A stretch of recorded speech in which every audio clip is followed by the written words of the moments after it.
Okay, so continuing Act 3, Scene 2. Now we're going to move on to Mark Antony. It's Mark Antony's turn. Page 154 in deluxe version. I'm not sure what page it is in non-deluxe, but I'm picking up where I left off at the end of the last video. So, the plebeians are going to stay and they're going to listen to Mark Antony. And it's also important to note how they characterize him, right? They characterize him as noble as well. They view Mark Antony as noble. They don't have any, ill will or feelings. They're not like demanding an explanation from Mark Antony here. They're staying here by Brutus's command to give Mark Antony respect and listen to him. So,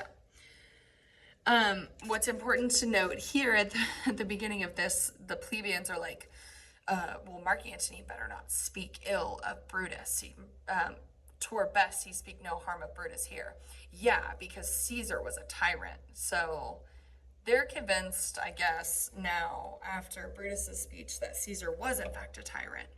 And another plebeian says, oh, that's right. We're lucky that Rome is rid of Caesar. So Antony opens up with this speech. He says, you gentle Romans. And he says he's going to start his speech, right? And remember, Mark Antony knows that the future of Rome rests on his oration, on his rhetoric, on his ability to get the plebeians on his side and see the truth and see the conspirators for what they are, which is traitors, right? So Mark Antony, it's important to know that his main method of persuasion is going to be pathos. And when we're talking about pathos, pathos is only about the way that the speaker makes the audience feel, how they are able to stir and elicit and evoke certain emotions within the audience. And by evoking those emotions, how does that accomplish their purpose?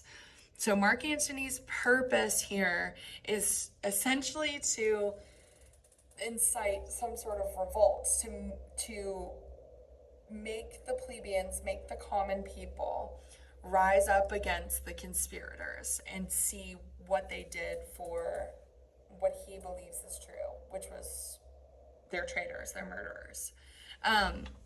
So he is going to take a very sarcastic, facetious tone throughout this entire thing. Okay. He's going to say, friends, Romans, countrymen, lend me your ears. I come to bury Caesar, not to praise him.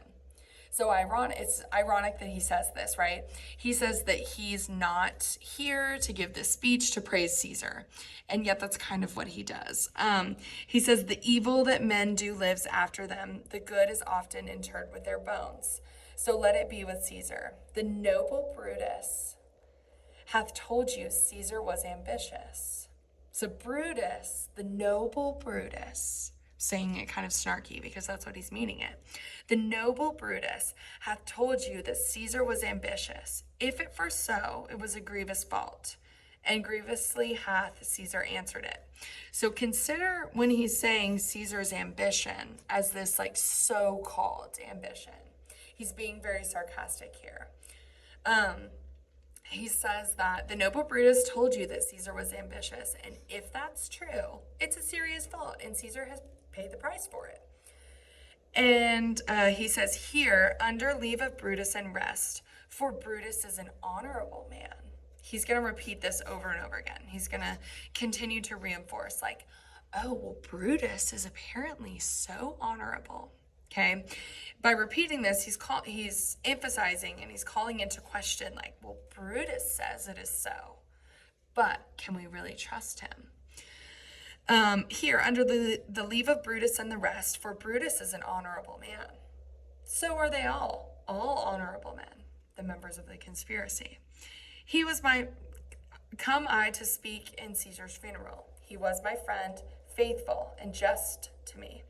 But Brutus says he was ambitious, and Brutus is an honorable man. Essentially, so like, what do I know?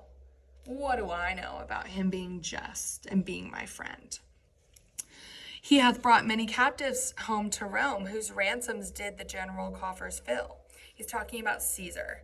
So now Brutus is going to start to list these like good things that Caesar did for Rome and for the people of Rome. And he's going to then follow that up with, but don't forget, the noble and honorable Brutus says that Caesar was ambitious. So, Caesar must be a bad guy, right? He says, by bringing captives to Rome and bringing wealth to the city, did this in Caesar seem ambitious? Right? It's a rhetorical question. It's sarcastic. When that the poor have cried, Caesar hath wept.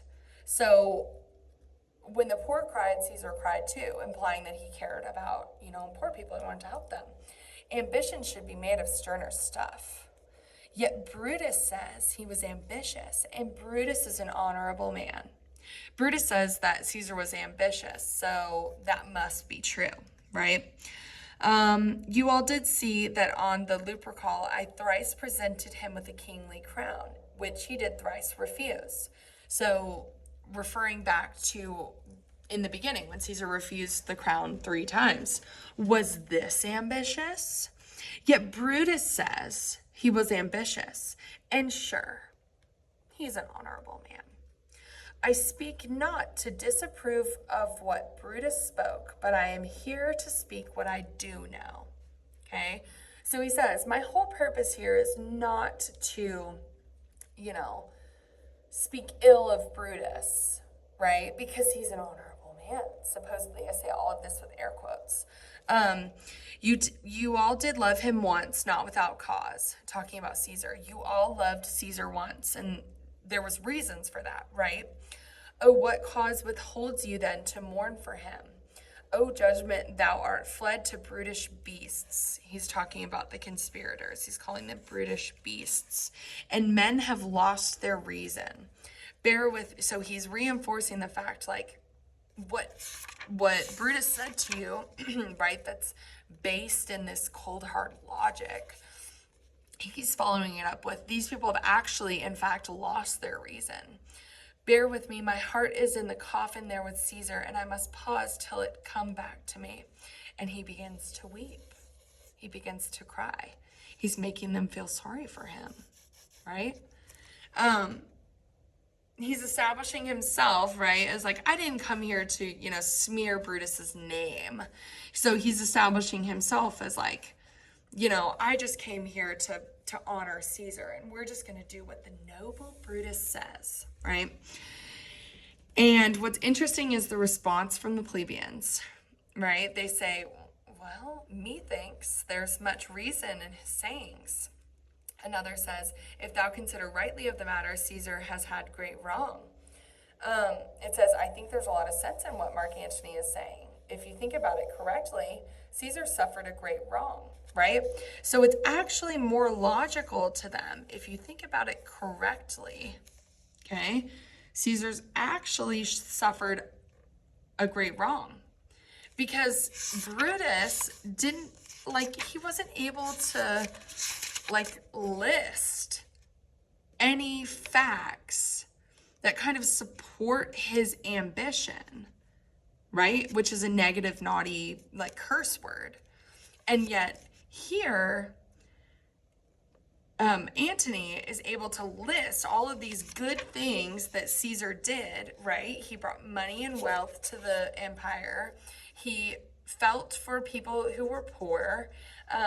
He was humble in that he refused the crown, right? So he's able to present them, actually list these facts of good things that Caesar did. And so they say, did you hear Antony? Caesar wouldn't take the crown, wherefore it's certain that he wasn't ambitious, right? And so then they feel bad. They feel sorry for Mark Antony. They said, oh, poor soul, his eyes are red as fire with weeping. And another says, there is not a nobler man than Antony in all of Rome. So his persuasion is working, right? So So then Mark Antony is going to get very, yeah, he knows what he's doing, right?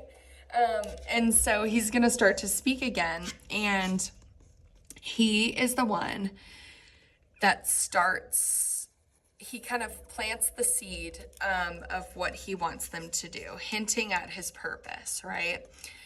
He's mourning Caesar. He says, "Oh, only yesterday the word of Caesar might have stood against the world. Now here he lies worth nothing." And he says, "Oh, if I stirred your hearts and minds to mutiny and rage, I would offend Brutus and Cassius," right? So he's the one that really plants that seed of mutiny and rage. We would never want to, offend Brutus and Cassius. And yet the plebeians are going to start to see like they're the traitors. So what do we care if we offend them by breaking out into mutiny and rage? And then he reinforces again with that kind of like snarky repetition. He says, "Who you know are all honorable men," right?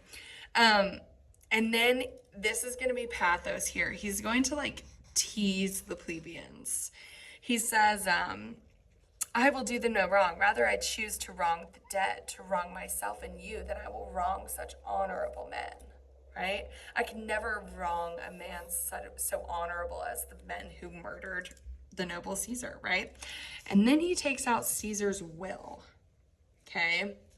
And he says, "But here's a parchment with the seal of Caesar. I found it in his closet. 'Tis his will," right? It says, "But let the commons hear this testament," which, pardon me, I can't read it. I couldn't possibly read Caesar's will to you. Because if I did read Caesar's will to you, I would be defying these honorable men, because if I read this will to you, you would go and kiss Caesar's wounds and dip your napkins in his sacred blood and beg a hair of him for memory, and dying mention it within their wills, bequeathing it as a rich legacy unto their issue. If I read Caesar's will to you, it would just make you love him. And so I couldn't possibly read the will to you, right? I wrote in my book, how convenient, I found this will, but I couldn't possibly read it. So he's making them curious. He's tempting them. He's teasing them. And the people, they are intrigued. They say, "Read it, Mark Antony, read it. The will, we will hear Caesar's will." And Mark Antony's like, "Guys, I must not read it. It isn't proper for you to know how much Caesar loved you." He's being facetious, right? "It is not meet you to know how Caesar loved you."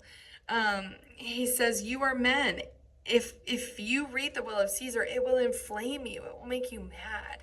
And I couldn't possibly defy these honorable men that are Brutus and Cassius, right? 'Tis good you know not that you are his heirs." Okay? He's implying that the people of Rome, Caesar included all of the people of Rome in his will. It's not right for you to know that he was a man of the people and that you are his heirs. For if you should, what would come of it? He's being coy, right? It's actually pretty genius. And the people are demanding, they're like, "Read the will to us. We want to hear the will." And Mark Antony says, "Okay, well, if you'll be patient, I'm really scared of the honorable men whose daggers have stabbed Caesar. I do fear it." Okay? I'm fearful of these honorable men, right? Air quotes. And now you see that his persuasion is working. It's worked, right? The plebeians are now referring to Brutus and Cassius as traitors, as villains, as murderers. And they demand Antony to read Caesar's will. So Antony then is going to get them he has kind of like one more final act that he needs to do before he reads the will. He wants the people to form a circle around Caesar's body. He wants them all to be able to actually see Caesar's body. Okay? And he tells them to form a ring around the corpse of Caesar. And the people are telling him, like, do it, come on, noble Caesar, everyone get in a circle. And they're like, room for Antony, most notable Antony. Okay? And Antony here, now he's convinced the people, logically. He's convinced them that Caesar was killed unjustly, right? If you think about it correctly, Caesar has suffered a great wrong. Now, he's planted that seed of mutiny and rage. He is now using pathos, and he's teasing them and being coy. Like, you need to know that you were Caesar's heirs and how much Caesar loved you. So now he's planted that seed of mutiny, and this is where he's going to reinforce it. The outrage, the revolt. He is going to appeal to how much the people loved Caesar while simultaneously heightening their sense of outrage and vengeance, while also manipulating them to be kind of like loyal to Antony and his word. So it's really a masterclass here in persuasion. So he's telling them, like, prepare to cry. If you have tears, prepare to shed them now.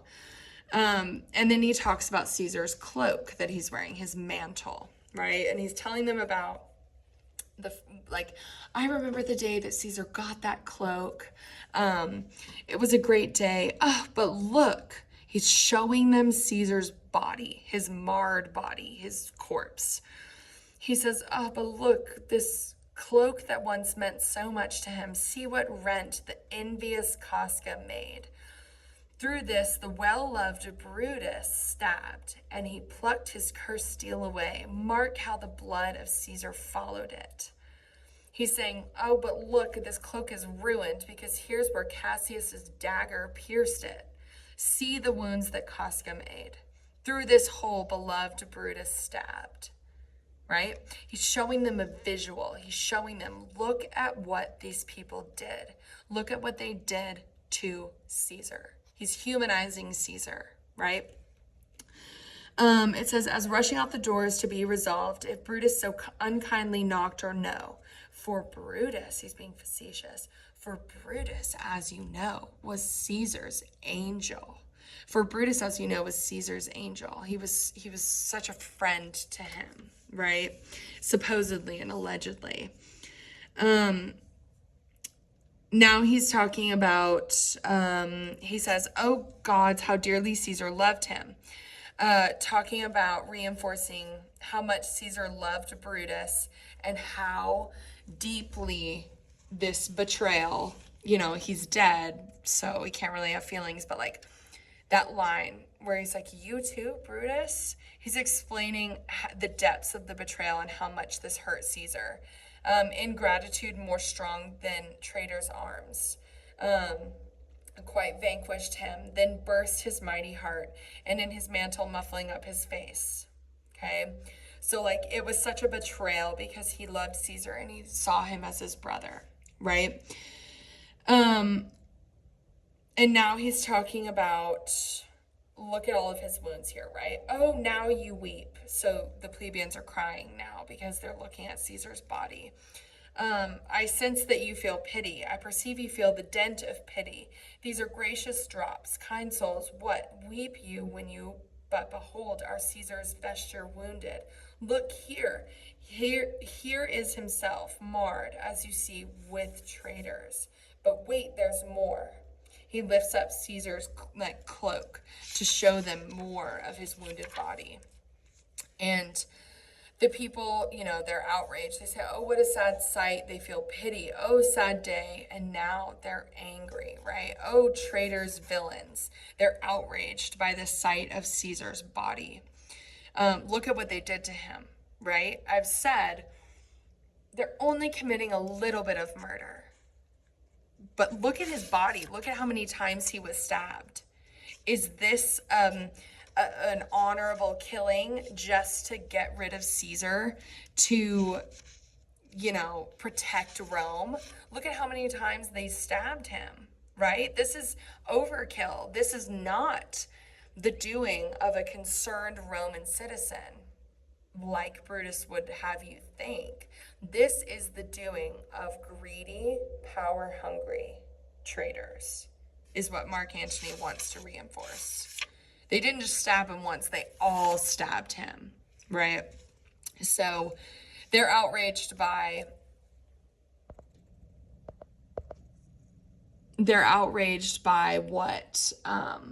what they did to Caesar, basically. So Caesar's body is symbolizing an attack on Rome itself, right? So they are outraged by the sight of this. They say, we will get revenge. Revenge. Let's go after them. Seek, burn, set fire, kill, slay, leave no traitors alive. And Antony, their loyalty clearly lies with Antony now, right? Antony's going to talk, and they say, peace, hear the noble Antony. We will hear him, we will follow him, we will die with him. So their loyalty does in fact lie with Antony now.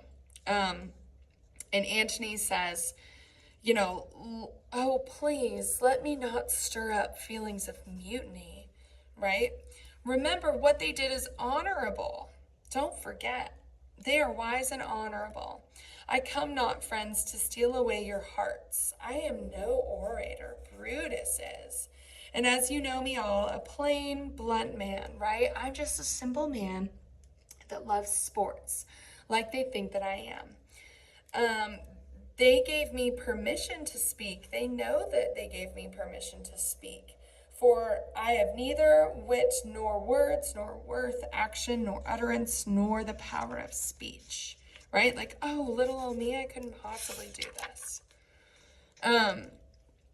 And he says, to stir men's blood, I only speak right on.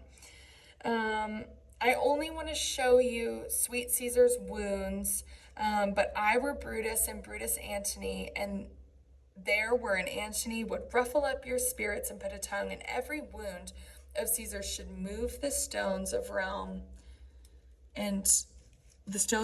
to rise and mutiny. Okay, that's his goal. That's what he wants, right?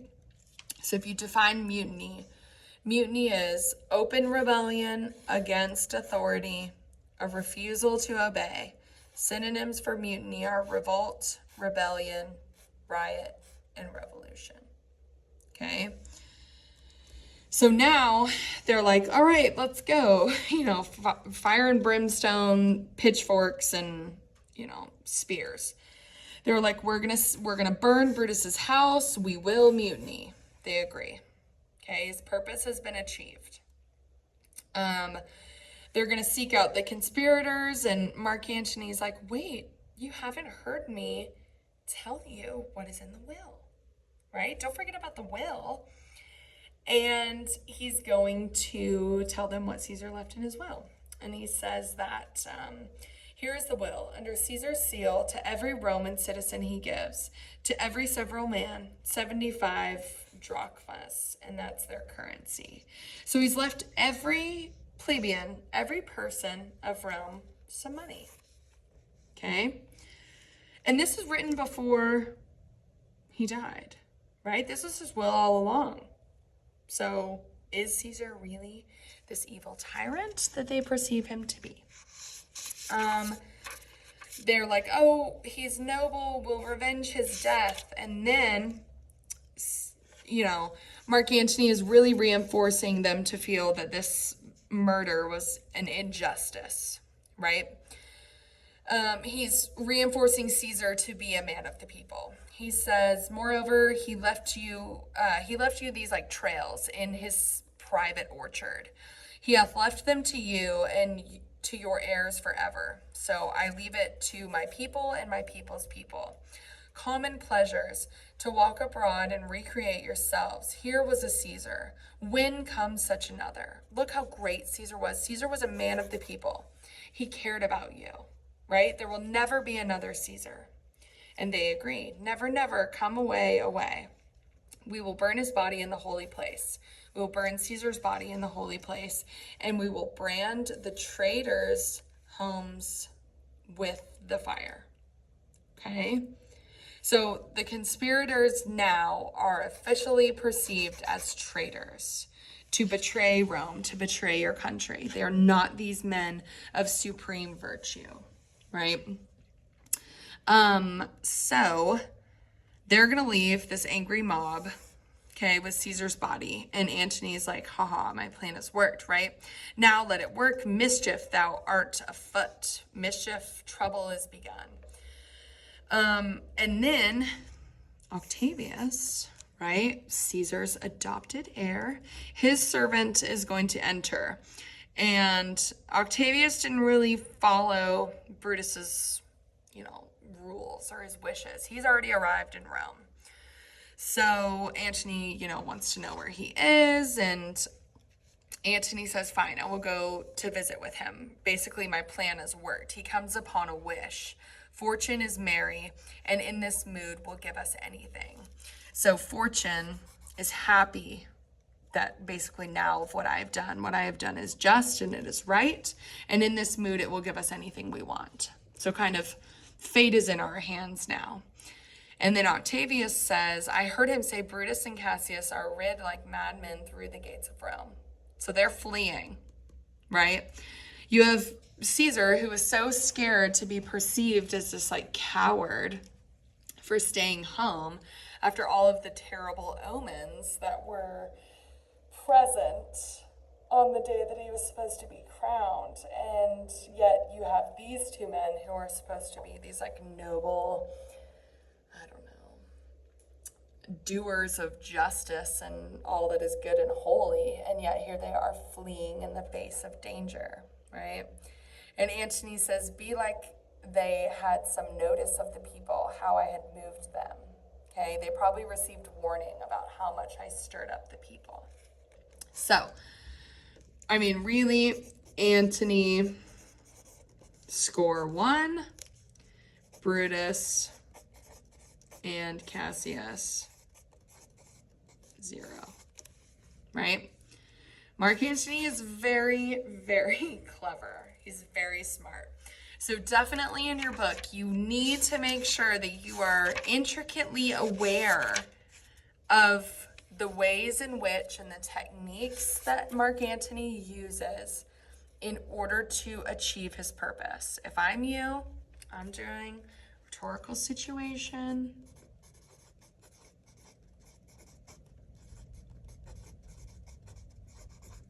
for Mark Antony's speech. Okay? All of those different things, just like how we did with Brutus and Cassius, just how you were supposed to do on your own, Brutus and Portia. Okay?